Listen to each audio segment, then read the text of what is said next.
बिस्मिल्लाहिर्रहमानिर्रहीम। अस्सलाम वालेकुम। आज की रेमेडी बहुत ही स्पेशल बनने वाली है। आज मैं आप लोगों के साथ ऐसी रेमेडी शेयर करूंगी जो कि ढाबा स्टाइल में बनाई जाती है। वही रेमेडी बना के आप लोगों को बिल्कुल साफ सुथरी किस तरह से घर में बनाई जाती है और आप लोगों की सेहत के लिए बेहद मुफीद है। गर्मी का तोड़ है, इतनी ज़्यादा शिद्दत वाली गर्मी पड़ रही है। आप लोग अगर इसे बना के पियेंगे तो ये एक गिलास की बजाय आप लोग 4 गिलास पीना पसंद करेंगे। बेहद मज़ेदार है और बिल्कुल आसान से तरीके से मैं आप लोगों को बनाने का तरीका बताऊंगी और वो बहुत ही आसान है। तो फालसे का सीज़न शुरू हो चुका है, काफ़ी अरसे से इसका थोड़ा सा की टाइम रह गया है।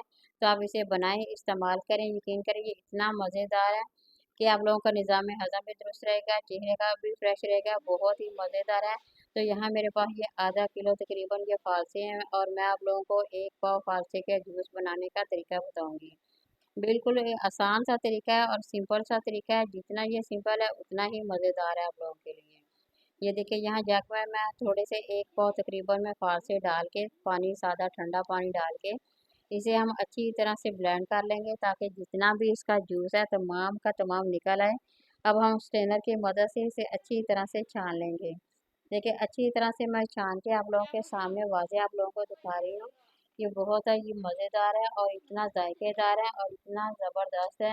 एक तो आप लोगों के चेहरा भी फ्रेश रहेगा, दूसरा आपका दिमाग भी ठंडा रहेगा, तीसरा आप लोगों की गर्मी की जो शिद्दत है उसे भी कम करेगा। तो ये देखिए बिल्कुल सादा सा तरीका है, बिल्कुल सिंपल सा है, आप लोग आसानी से बना सकते हैं। तो यहाँ मैंने आप लोगों के सामने बना के दिखा रही हूँ, ना ही मैंने इसमें शरबत भी ऐड की है। बिल्कुल सादा और सिंपल है। तो इसमें यहाँ मैंने चीनी को पीस के रख लिया था, वही चीनी मैंने 2 चम्मच भर के इसमें ऐड कर ली है। अगर आप लोग ज़्यादा पीना चाहते हैं तो ज़्यादा भी इसमें ऐड कर सकते हैं, अगर कम तो वो आप लोगों की मर्ज़ी है। तो बहुत ही आसान से तरीके से ये देखिए मैंने आप लोगों को बनाने का तरीका बता रही हूँ।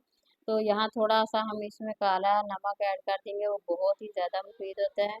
तकरीबन थोड़ा सा इसमें नमक डाल देंगे, इससे एक तो हमारा जूस जो है वो करारा बन जाएगा, मज़ेदार बन जाएगा और पीने वाला बेहद पसंद भी करेगा और निज़ाम में हज़म भी दुरुस्त रहेगा।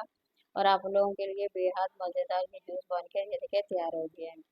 ये देखो बिल्कुल सादा, ना ही इसमें शरबत ऐड की है, ये सिर्फ ये फालसे का रिजल्ट है। बहुत ही आसान से तरीके से मैंने आप लोगों को बता दिया है। ये देखा आप इसे डाल के बना के पिएं और गर्मी की शिद्दत को दूर भगाएं। तो यहाँ ये देखें शरबत बन गया। चाहे आप दिन में इसे 2 दफ़ा इस्तेमाल करें, 4 दफ़ा इस्तेमाल करें, आप लोगों को गर्मी बिल्कुल भी नहीं लगेगी। बहुत ही आसान सा तरीका है। ये देखिए मैंने बना के आप लोगों के साथ शेयर किया है। आप इसे बना के फ्रिज में रख सकते हैं और एक तकरीबन 1 दिन के लिए बाकायदा इस्तेमाल कर सकते हैं। अगर ज़्यादा भी आप लोगों ने बनाना हो तो आप इसे ज़्यादा भी बना सकते हैं, जितनी आप लोगों की मर्ज़ी उसके मुताबिक आप लोग इतना जूस ये इसका बना के रख सकते हैं। तो यहाँ मैंने आप लोगों को आसान से तरीके से बता दिया, इसी तरह से आप लोग बनाएं, इस्तेमाल करें। रेमेडी पसंद आती है तो लाइक कर दें, शेयर कर दें, सब्सक्राइब कर